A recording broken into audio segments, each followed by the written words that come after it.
all things comes an end.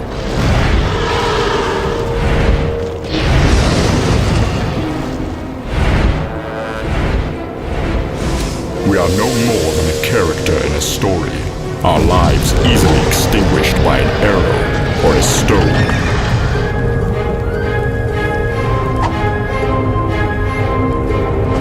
Turn the page and thousands die.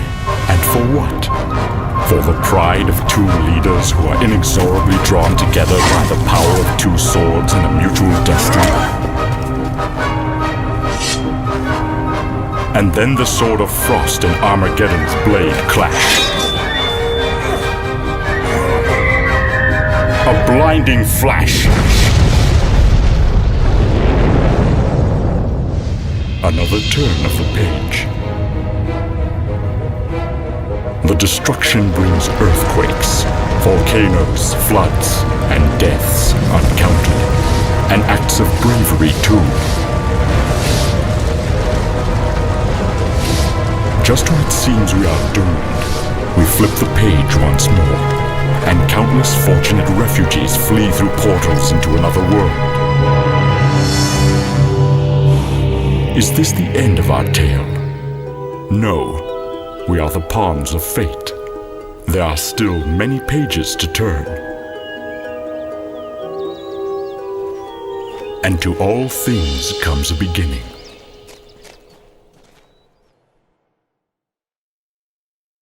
I have been the loyal squire of Lord Lysander for more than 12 years. My name is not important because history takes no notice of people like me. Lysander, however, is different. I have known since I first set eyes on him that he would change the world. A wise man once wrote, "Destiny demands sacrifice. The prince who would be king must first step over the corpse of his own father." I didn't realize how true this statement was until we searched for the Oracle of the Dawn. What will be the cost of her knowledge, I wonder? It's a frightening world out there, deadly even, but hiding is no way to deal with it. Not everyone understood that, so Lord Lysander expected trouble when we marched into the isolationist territory known as the Weir. But even he didn't know just how hard they would fight. One of the highest honors that can be bestowed upon a knight is the title of sword-bearer. From that moment forth, you remain at your king's side as a guard and a servant, but much more than both. You become like a father. That is why, for a sword-bearer, it is a deep sorrow when your king dies before you. Norton seized control of most of Paladro while Lysander was away. That worm had the strength of the entire country now. Our most powerful weapon against him, however, wasn't a sword, or a magical artifact, or even an army. It was the truth.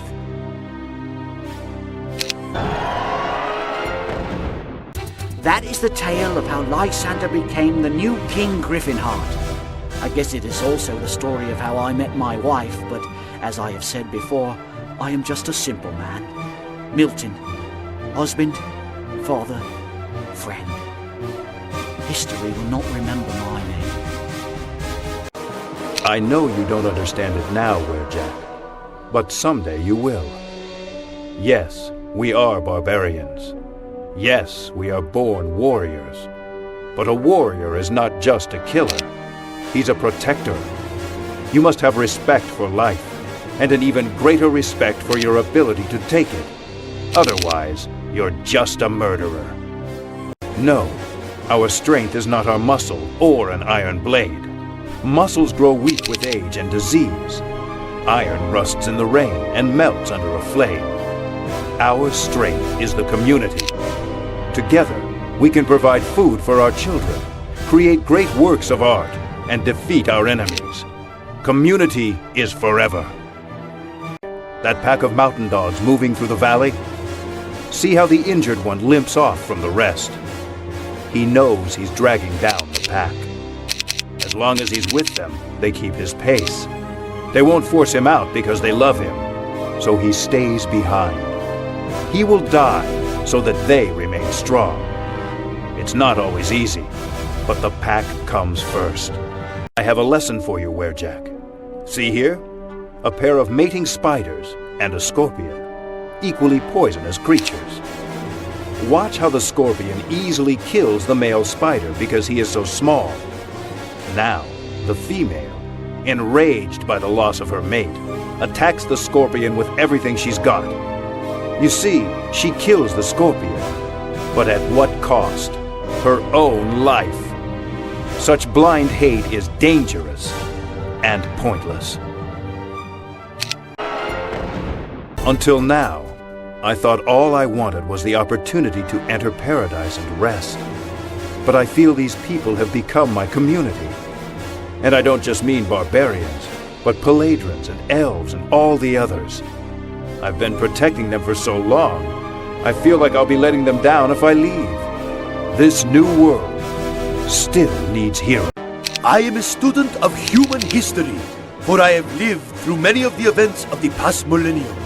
Certainly, humans are doomed to repeat their mistakes because they are so short-lived. But no other race has produced as many catalysts for change. That is, a single individual with the will and strength to transform the world. Emilia Nighthaven is such an individual. What made Emilia Nighthaven a great queen and an outstanding woman was the absence of hate in her heart. It was her nature to give everyone a fair chance, even an enemy. To put aside those natural feelings of revenge and treat an invader with justice and later trust. That takes a rare person indeed. Genies are compelled to keep our word.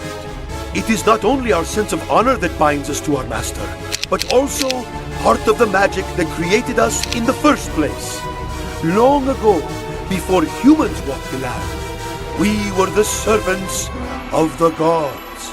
We lived to serve, but we have always envied a human's freedom of will. I fear that no one but myself will ever understand that my master, Gavin Magnus, was not an evil man. I hate to call him misguided or misunderstood. Those words seem so cliché. He was a man who had lived too long, who had seen too much war and pain, who had witnessed the destruction of a world.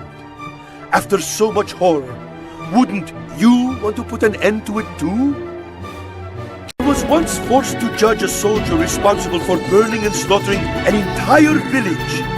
He insisted that he was innocent because his commanding officer ordered him to do the crime. I still judged him guilty. All men are accountable for their actions. He should have disobeyed that order, just as I should have disobeyed my master.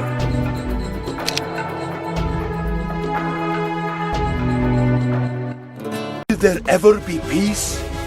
For as long as I have lived, and for as long as anyone knows, there have been wars. Even the gods fight each other. Conflict, anger, murder, hate. They are all as much a part of us as love and kindness. So, I ask you, is any price too high to obtain everlasting peace? Mortal dies. A ripple of sorrow flows throughout the universe. It is no small matter to slay such a being. Even the hunter who puts his arrow into the last of a species of animal knows he has done something irreparable, something that has scarred the fabric of time and space. So, it was with heavy hearts that Emilia and I embarked on such a hunt. Stand on the edge of a precipice, with your toes poking into thin air. Feel the chill wind whip against your face. Tug at your clothing. Push at your shoulders. This is how close we came to losing. This is how close Magnus came to enslaving the minds of the entire world. Forever. A human's free will isn't the only thing we genies envy. Sometimes, I long for the blissful ignorance of a short life. We all pay for the wrongs we do, but for a genie, we have an eternity to live with our regrets. Such is our fate. Despite Elwin's reputation as a scamp, I felt drawn to his bold spirit. Not even Elwin knew his true potential. I saw it, though, when we were lost in the forest with all sorts of bandits and creatures around us. He was probably more afraid than he had ever been in his life. Yet, he seemed more concerned with my mood. He kept trying to make me laugh. I will always love him for that. How can the Elven Court choose my beloved for such a deadly mission? It's absurd, especially when so many veterans have already volunteered for the task, my own father among them. As for Elwin, he turned pale as a summer cloud when Lord Hark asked him to face the White Tigers alone. Oh, return to me, my beloved. I cannot lose you now.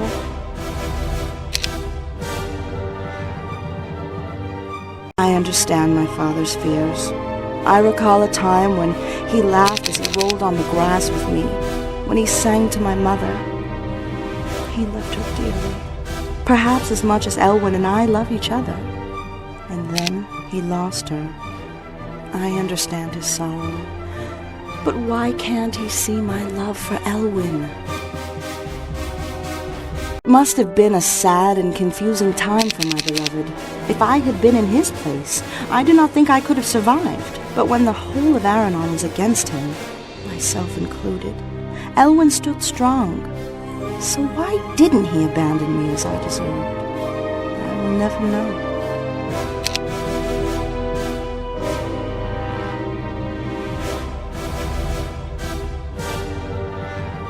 I regret being so quiet as we sailed across Lake Sleet. But I was angry at my beloved for hiding me away while he went to face Lord Hark. After all we had been through, why did he have to leave my side again? But Elwin was the Elf King now, and Aranon needed him more than ever before. Many question the wisdom of Elwin's decision to let Hark live. What if he should escape? He could bring Aranon to civil war again. There are still too many elves out there who bear a secret fondness for the man, no matter what Hark has done. I just hope they're wrong, and that Elwin never comes to regret this act of mercy. Can you go years without talking to another human being? What about untold months, snatching your meals from the forest floor and sleeping in muddy pits? Sanity is a spider clinging to a fluttering thread of web, unaware of the fingers reaching for it, catching it, plopping it in my mouth. In the scope of the universe, we are but a single breath. To say we're insignificant is to give us too much credit. But when the universe chooses you to be a part of its plan, you'd better hold on and take what you can get, because your ride will surely be over before you know it. Why can't everyone see the inherent goodness in destruction, or the evil in creation? A forest cannot live without the nutrients provided by the destructive force of a forest fire. And if I am wrong, then why is the lifeblood of creation, water, the most destructive force on the planet? So what is the point if I am but an insignificant pawn of the universe? Knowledge. To know the universe is to transcend it. Destruction, creation, good and evil. The grand scheme of things, they are just the masks we use to understand that which we cannot grasp. Well, here is my hand. Show me your secrets. I am not afraid. Knows one thing with complete faith. Eat to live. Whether it's moldy dirt or rotten flesh. That worm digs and eats and digs to fulfill its one truth. Eat to live. But I hold one now in my undead fingers. It squirms, fighting to free itself. What is it thinking? When I pop it in my mouth and chew its pink flesh, Does it realize that you should never place all your faith in one ideal? I have struggled to understand a universe that allows the destruction of an entire planet. Which will win this endless conflict? Destruction or creation? The only thing I know for certain is never to place your faith entirely on one side. Play the middle if you want to survive. Everyone else is a fanatic. I am Gauldoth, half dead, your savior. Who's going to miss a man who never did anything unless it put gold in his pocket? In fact, Captain Black knifed his own brother over a few copper pieces, barely the price of a bowl of porridge. That's my daddy. Good riddance, I say.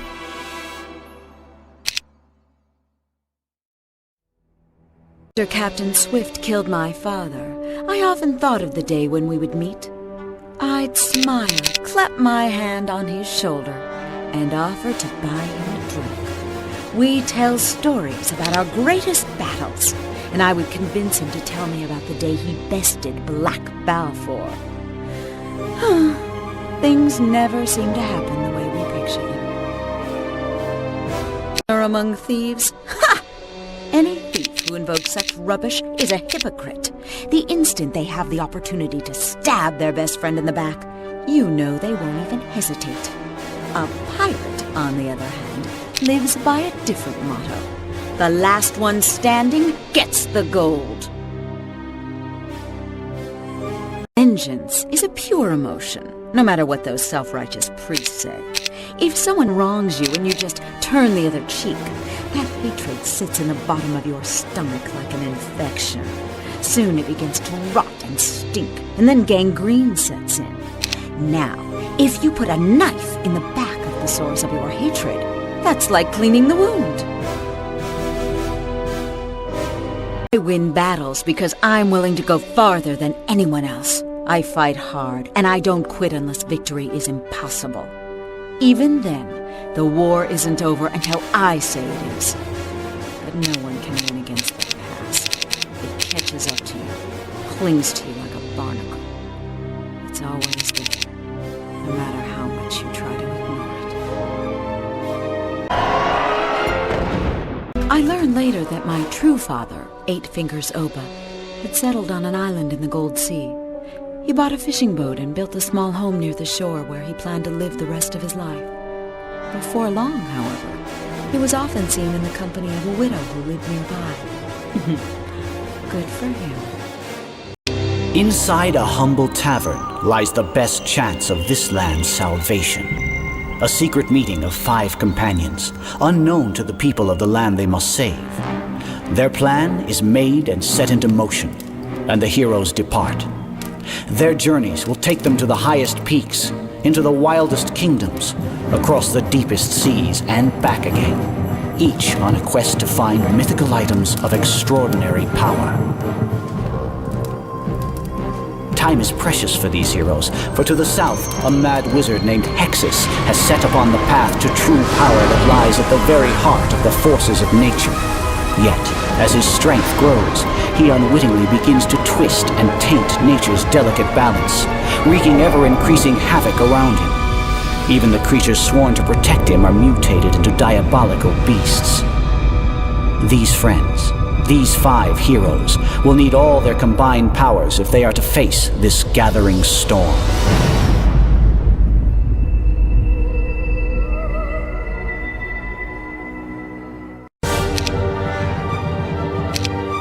Bob's quest to assemble Navarre's lost artifacts begins on the Isle of Pyre.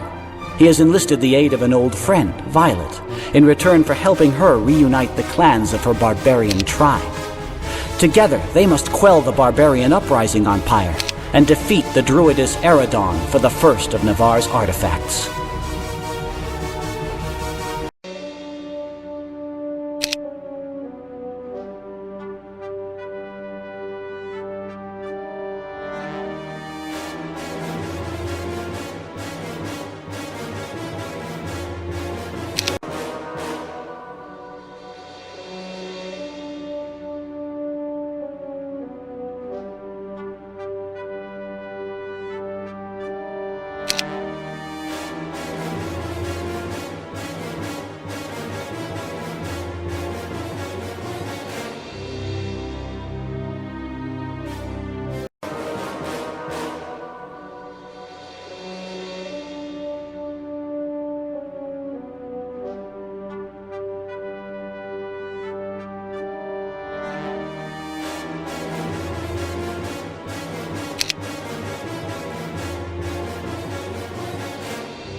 With the last of the Masters of Magic defeated, Bob now holds in his possession all 5 lost artifacts of Navarre.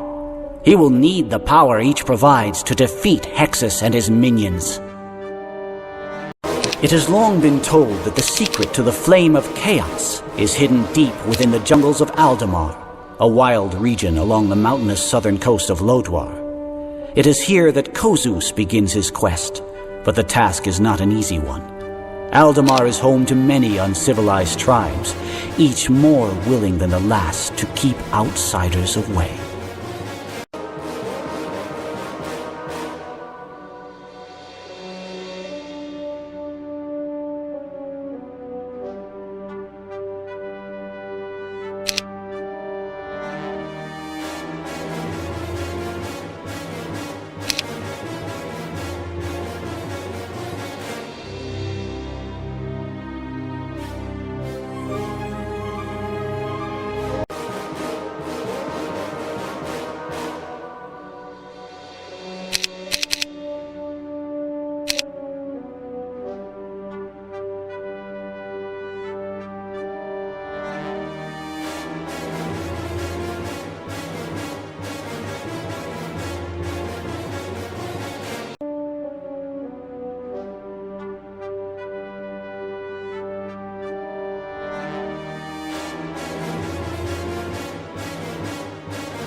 Victory at last!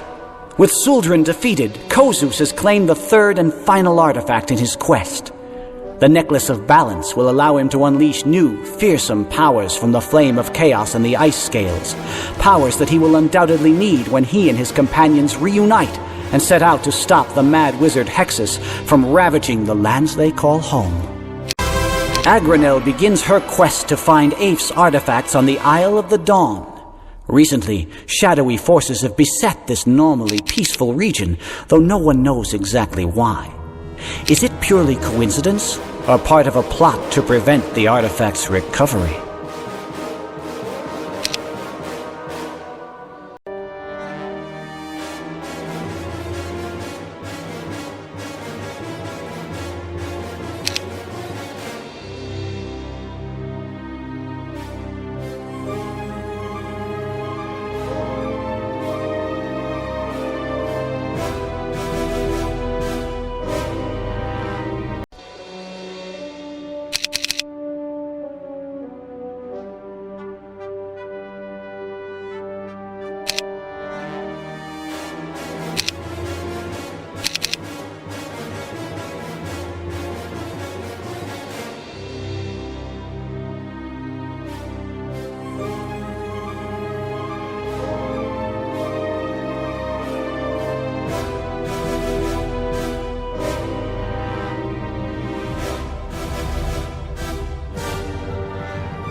With the mandolin in her possession, Agranel leaves Uludin and heads back to rejoin her friends. Its power will be necessary to defend their homeland from the destructive powers of Hexis. Dogwoggle is charged with seeking out the parts of the fabled armor of the tiger. His quest will take him to the kingdoms of 3 mad brothers, each of whom possesses a piece of the armor, and none of whom are willing to part with them. The closest of the 3 kingdoms, and therefore the beginning of Dogwoggle's tale, is that ruled by Adram Blacksword, a man known more for his habit of collecting harpy skulls and hunting berserkers than for his ability to lead.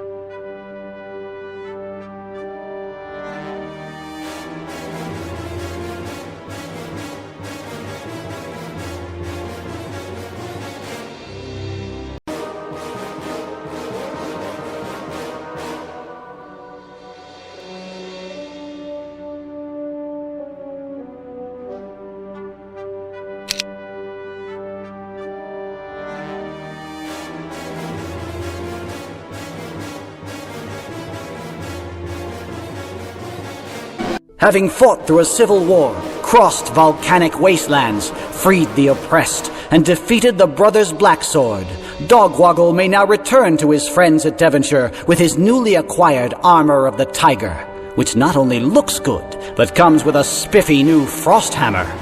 Hexis doesn't stand a chance.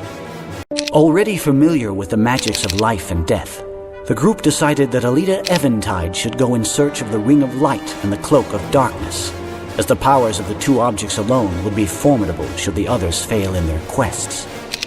Beginning her search in the kingdom of Darashan, where a fanatical cult called the Hand of Light holds sway, Alita must make contact with an agent who knows the location of the artifacts she seeks.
Having defeated the leaders of the Hand of Light and Death's Head cults, and with the Ring of Light and Cloak of Darkness securely in hand, Alita can now return home to Devonshire, where her friends hopefully await.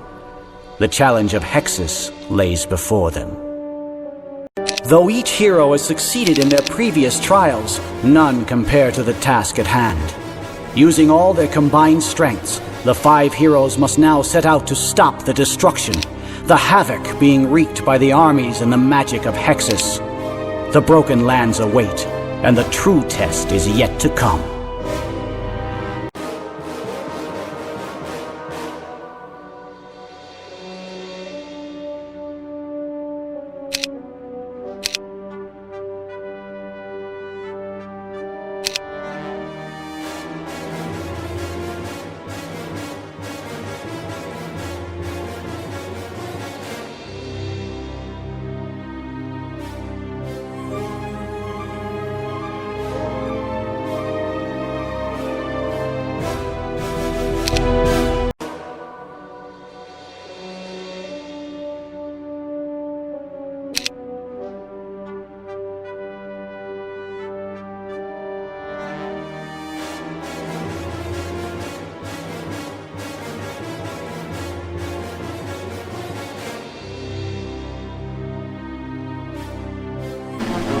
Though their journey was long and their trials great, the 5 heroes were able to triumph over Hexis and put an end to the destruction he caused.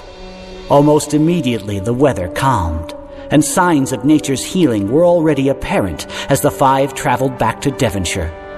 The celebrations would last for days, but the people of Lodwar would forever remember the names Baal, Agranel, Kozus, Dogwoggle, and Alita Eventide. When all was said and done, the 5 would be able to comfortably retire as heroes.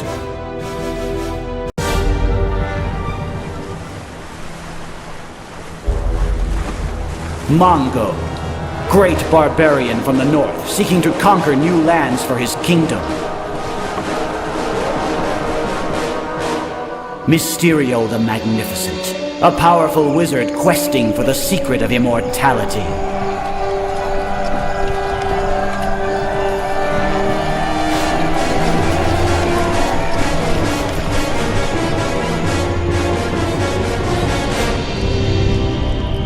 Erutan Revel, elven warden sworn to protect nature, with his own life if need should arise.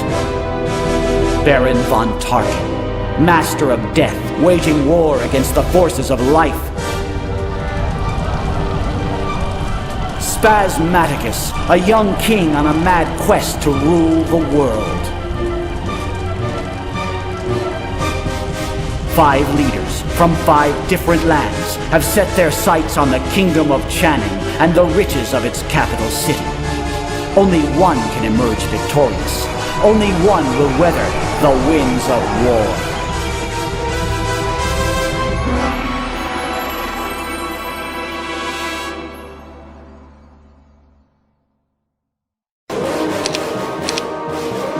After claiming kingship of the island nation of Rylos, King Spasmaticus has decided to expand his territory by claiming the resource-rich foothills of the Anduran Mountains. King Erutan's elvish warders protect the foothills and the creatures within from people attempting to exploit the resources there. Spaz will have to defeat the warders to claim this area. The Anduran foothills under his control, Spasmaticus now turns his attention to the ore-rich Rusted Desert. Not only does the Rusted Desert contain a large supply of ore, but it is also the home of the Mega Dragon King. Spaz needs the local supply of ore for his war machine, and has a plan to enlist the aid of the Mega Dragon King in his conquest. Standing in his way is the indigenous population of nomadic warriors and raiding parties of von Tarkin's undead army. The supply line set, and the Mega Dragon as his ally, Spaz now turns his eyes to Rylos, capital of Channon. The Frostrift River Pass is the only way through for hundreds of miles, but it is guarded by a fortified outpost commanded by Luther DeWalt, a knight of Channon. Spaz must find a way to penetrate the outer defenses and capture the outpost to allow his army access to the southern regions of Channon. With the Frostrift River Pass opened and his supply line secured, Spasmaticus now heads into the heartland of Channon and an attack on its capital, Rylos. While his plan is to mop up Channon's defenders and pick apart the survivors from Erutan's and von Tarkin's attacking forces, it seems a few additional complications are about to enter the fray. This story follows the trials of the barbarian Mongo, eldest nephew of the king and heir to the throne of a sprawling northern kingdom. As each heir is done before him, Mongo must face a test to prove his worthiness to rule. His task is to cross the great northern sea and lead an invasion into the land of Channon, a prosperous kingdom that would make an excellent prize for a future king. He dispatched his rival and demonstrated that he is the rightful conqueror and heir. Mongo is now free to continue the invasion of Channon. A new test awaits, however, in the form of a generations-old great wall that stretches for miles in either direction across the invasion's path. It would seem the kingdom was not quite as unprepared as Mongo had originally hoped. Cities of the north under his control, Mongo was able to fortify his position and crush the forces of Channon when they arrived. With the main force eliminated, there should be little opposition as the invasion continues. A quick strike now could find Rylos hopelessly undefended. Following the successful siege of Riverview Castle, Mongo's army is able to clear out the last vestiges of Channon's northern forces and begin preparing for the final push towards Rylos. Mongo's success has been magnificent, but the final test is yet to come. Having spent his life in the pursuit of knowledge and power, Mysterio the Magnificent seeks the one thing that has yet managed to elude him: immortality. He has recently learned that the kingdom of Channon holds the key to this mystery, but they keep it hidden and have refused him access to it. Diplomacy has failed to produce any results, leaving Mysterio the Magnificent no choice but to forcefully obtain his prize.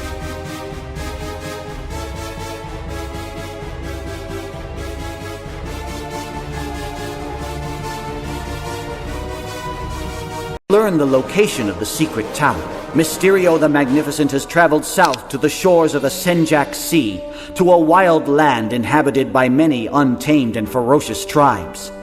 Little is known about this region, even to the great Mysterio the Magnificent. but its remoteness makes it an excellent hiding place for practically any secret. Enraged by the discovery that he was intentionally misled in his quest, Mysterio the Magnificent has launched an attack against Channon. He has sworn to not stop until he is standing in the palace at Rylos, where he will make every one of them pay dearly for ever thinking of standing against him. With the strongholds of Mount No-Killy under his control, Mysterio the Magnificent may now focus all his attention on the capture of Rylos. With talk of fighting taking place across the lands of Channon, it is but a distraction, and only a matter of time before the secrets of immortality belong to him. Finally tired of the destruction of his beloved forest, Erutan Revol, Warden of Arborol, has decided to eliminate the problem at its source by conquering the human empire of Channon. His first task is to persuade his own people that war is the only way to accomplish this.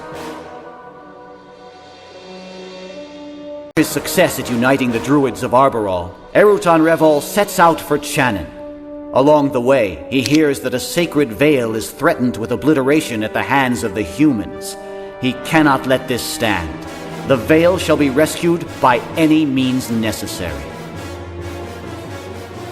The veil now safe from harm, Erutan Revol turns his attention fully towards Channon. The center of trade for this region lies in the city of Ginville, which was built at the expense of the surrounding land. Erutan Revol cannot abide this. He will liberate it from the humans before moving on to the capital city of Rylos. They shall pay for what they have destroyed. With Ginville liberated and the humans driven out, there is nothing left standing between Erutan Revol and Channon's capital. Rylos shall be laid low and the forest shall rise again. The Baron von Tarkin, ruler of the undead kingdom of Coruscant, has grown weary. Not of his own kingdom, but of the grandeur of the neighboring lands of the living. Out of envy, he has hatched a plan to conquer Channon, a kingdom of life and a gleaming symbol of everything he has come to despise. They shall make a fine first addition to a new army of the dead. Treasures of the Barrowlands secured, the invasion of Channon may now proceed. Baron von Tarkin has chosen to make a bold strike straight toward the capital city of Rylos, for indeed, the fastest way to weaken a kingdom is to destroy its heart. After his victory in the Alderoth Valley, Baron von Tarkin led his armies across the Dragon Saddle Mountains and into central Channon. His next task will be to secure an area on this side of the pass that he can use to launch the siege on Rylos, and to that end he has already made arrangements with a local mayor. It has been a long road, but the lands behind Baron von Tarkin belong to the armies of the dead, and all that remains ahead is the great walled city of Rylos. Soon, the greatest symbol of the followers of life shall crumble into eternal darkness. The final prize awaits. The kingdom of Channon is facing its darkest hour, as 5 conquerors from 5 different lands have converged on the capital city of Rylos. Each has his own agenda, but only one of them shall reign supreme. It is for you to decide. 5 conquerors came, 5 conquerors saw, but only one actually conquered. Such was the result in the kingdom of Channon, where history shall one day remember only that a once great kingdom found itself swept by the winds of war.